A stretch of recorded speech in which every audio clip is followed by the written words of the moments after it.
नमस्कार, कशा आहात? मजेत ना? मजेतच राहा. वैशालीज किचनमध्ये तुमचं खूप खूप स्वागत आहे.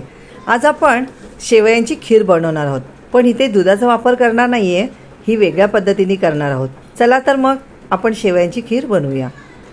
इथे बघा पॅनमध्ये तूप टाकलेले 2 चमचे आणि त्याच्यामध्येच ड्रायफ्रूट्स घेतलेले आहेत. इथे काजू आणि बदाम बारीक कट करून घेतले, ते छान असे फ्राय करून घ्यायचे आणि बाजूला काढून घेतले.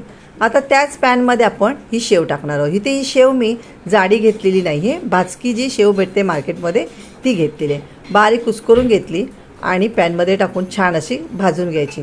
आता भाजायची म्हणजे कशी, एकदम लो फ्लेमवरती खरपूस भाजून घ्यायची. इथे मला 5 ते 6 मिनटं भाजायला लागली, कारण ऑलरेडी ती भाजलेली असते, पण आपण छान अशी तुपामध्ये भाजून घ्यायची.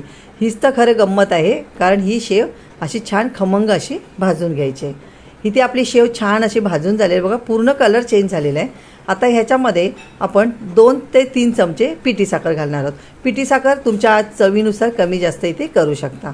आता ह्याच्यामध्ये एक 2 ते 3 चमचे मी दूध घेतलेलं आहे, ते थोडंसं टाकून घ्यायचं, मिक्स करून घ्यायचं आणि 5 ते 7 मिनटं छान अशी वाफ काढून घ्यायची. वाफ काढल्यानंतर जी आपली शेव आहे ती एकदम सॉफ्ट होऊन जाते.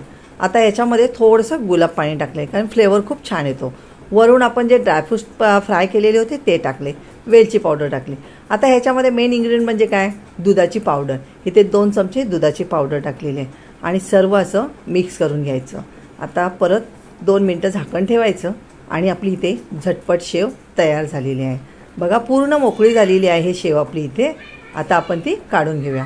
या प्रकारे आपली इथे झटपट शेव तयार झालेली आहे. याप्रमाणे नक्कीच बनवून बघा. व्हिडिओ आवडला तर लाईक करा, शेअर करा आणि सबस्क्राईब करा आणि कमेंट करायला विसरू नका. थँक्यू.